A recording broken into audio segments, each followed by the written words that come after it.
Assalamualaikum teman-teman, perkenalkan nama saya Vita Angelina, saya dari Teknologi Pangan kelas B, saya dari kelompok 9. Di video kali ini saya akan mereview materi pertemuan pertama praktikum, yaitu tentang metode sterilisasi alat dan metode hitungan cawan. Yang pertama akan saya bahas yaitu sterilisasi alat. Sterilisasi adalah proses mematikan semua mikroorganisme yang ada pada alat dan bahan dengan panas sehingga alat dan bahan tersebut bebas dari kontaminan. Sterilisasi dengan panas dibagi menjadi dua, yaitu sterilisasi kering dan sterilisasi basah. Metode sterilisasi kering dilakukan dengan cara disiapkan cawan Petri sesuai kebutuhan. Cawan Petri kemudian dibersihkan dengan kapas yang telah dibasahi dengan alkohol. Cawan Petri kemudian dibungkus dengan kertas pembungkus dan dimasukkan ke dalam oven lalu dipanaskan selama 1 jam pada suhu 170 derajat. Cawan kemudian dikeluarkan dan ditunggu hingga dingin. Metode sterilisasi basah dilakukan dengan cara medium dimasukkan ke dalam Erlenmeyer dan NaCl dimasukkan ke dalam tabung reaksi. Erlenmeyer dan tabung reaksi kemudian ditutup dengan kapas yang telah dibungkus dengan aluminium foil. Tabung reaksi dan juga Erlenmeyer dimasukkan ke dalam gelas beker, lalu gelas beker dimasukkan ke dalam autoclave dan disterilisasi basah selama 15 menit pada suhu 121 derajat Celcius. Setelah 15 menit, gelas beker dikeluarkan lalu khusus untuk medium, masukkan ke dalam inkubator pada suhu 55 derajat agar tidak beku. Perbedaan sterilisasi kering dengan sterilisasi basah yaitu sterilisasi kering dilakukan dengan menggunakan oven pada suhu 160 derajat sampai 170 derajat selama 1-2 jam, sedangkan sterilisasi basah dilakukan dengan menggunakan autoclave pada suhu 121 derajat Celcius selama 15 menit. Prinsip sterilisasi kering yaitu adanya perambatan udara panas kering pada alat yang disterilisasi sehingga panas tersebut akan membunuh mikroba. Sedangkan prinsip pada sterilisasi basah yaitu adanya uap air yang memiliki suhu dan tekanan tinggi di mana uap air tersebut akan membunuh mikroba. Fungsi dari sterilisasi kering yaitu untuk mensterilkan alat-alat yang terbuat dari kaca atau gelas seperti cawan Petri, tabung reaksi, dan juga Erlenmeyer. Fungsi dari sterilisasi basah yaitu untuk mensterilkan bahan yang mengandung cairan seperti medium dan juga air suling dan juga untuk mensterilisasi alat-alat yang tidak terbuat dari kaca. Pada sterilisasi kering, mekanisme pembunuhan mikroba yang terjadi yaitu udara panas akan membuat protein mikroba menjadi dehidrasi lalu kekeringan sehingga protein akan teroksidasi dan mikroba menjadi mati. Mekanisme pembunuhan mikroba pada sterilisasi basah yaitu uap air panas akan mengkoagulasikan protein pada mikroba sehingga mikroba tersebut akan mati. Fungsi alkohol pada sterilisasi kering yaitu untuk membunuh mikroba karena alkohol mampu mendenaturasi sel protein.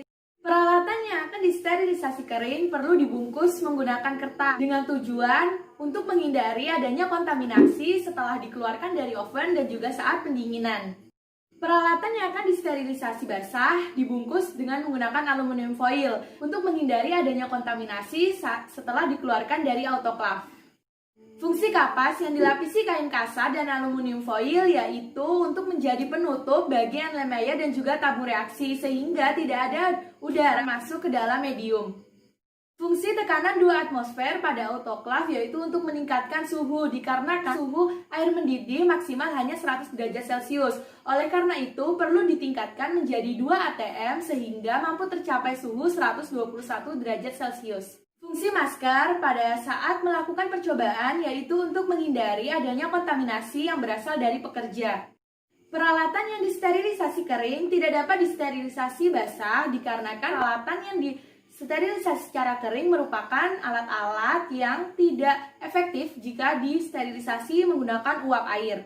Begitu juga sebaliknya, peralatan yang disterilisasi secara basah tidak dapat disterilisasi secara kering dikarenakan sterilisasi kering menggunakan suhu tinggi. Sedangkan pada peralatan yang disterilisasi basah merupakan alat-alat yang tidak tahan panas sehingga akan terjadi kerusakan. Sterilisasi dapat dipengaruhi oleh beberapa faktor seperti tempat dan juga proses sterilisasi. Dikarenakan tempat dan proses sterilisasi yang tepat akan menghasilkan hasil sterilisasi yang efisien dan efektif. Berdasarkan percobaan yang telah dilakukan, dapat disimpulkan bahwa sterilisasi kering dilakukan tanpa adanya kelembapan dan untuk mensterilisasi peralatan yang terbuat dari kaca. Sedangkan sterilisasi basah dilakukan dengan uap air bertekanan yang digunakan untuk mensterilisasi medium dan juga peralatan yang tidak tahan panas.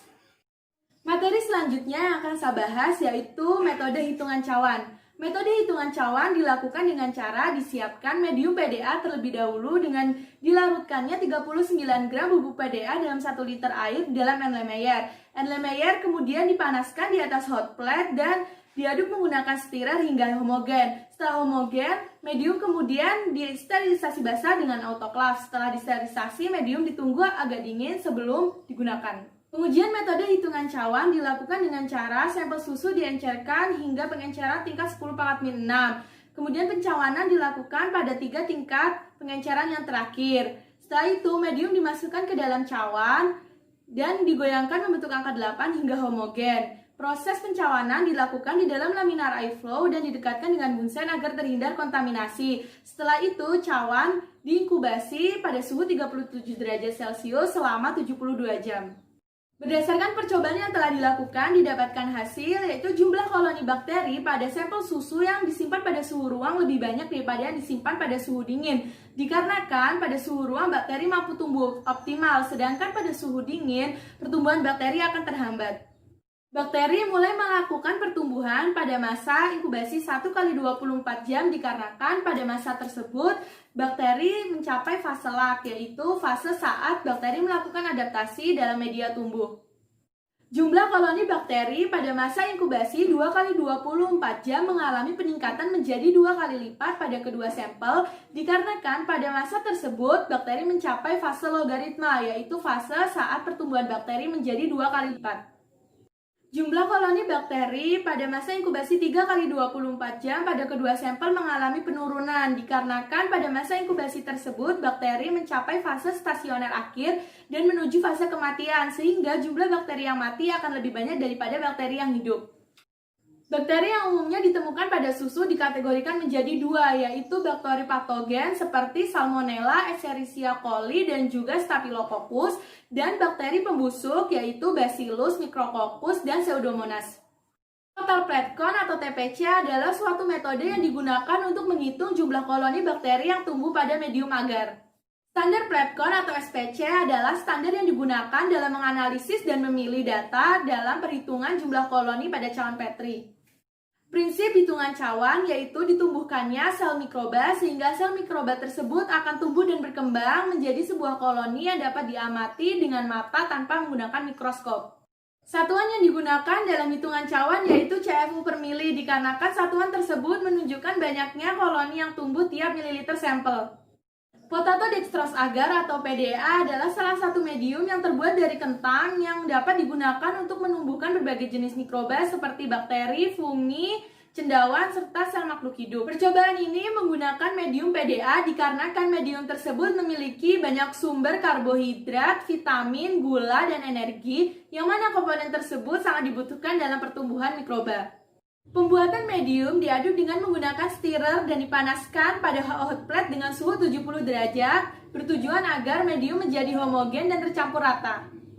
Aquades digunakan dalam pengenceran dan juga pembuatan media dikarenakan aquades merupakan air murni yang bebas dari zat pengotor dan juga merupakan pelarut yang baik. Sampel yang dicawankan hanya diambil dari 3 tingkat pengenceran terakhir dikarenakan semakin banyak tingkat pengenceran maka akan semakin sedikit jumlah mikroba yang dihasilkan sehingga perhitungan koloni akan semakin jelas. Cawan yang telah dituang medium sesegera mungkin digoyangkan membentuk angka 8 dengan tujuan supaya suspensi sampel dan medium tercampur rata. Proses pencawanan dilakukan di dalam laminar airflow dan didekatkan dengan bunsen dengan tujuan untuk menghindari adanya kontaminasi dan menjaga lingkungan tetap steril. Cawan yang telah berisi sampel kemudian diinkubasi pada suhu 37 derajat selama 72 jam. Digunakannya suhu inkubasi 37 derajat Celcius dikarenakan pada suhu tersebut bakteri mampu tumbuh dengan optimal. Inkubasi dilakukan selama 72 jam dikarenakan pada waktu tersebut bakteri sudah tidak mengalami pertumbuhan lagi dan akan menuju kematian.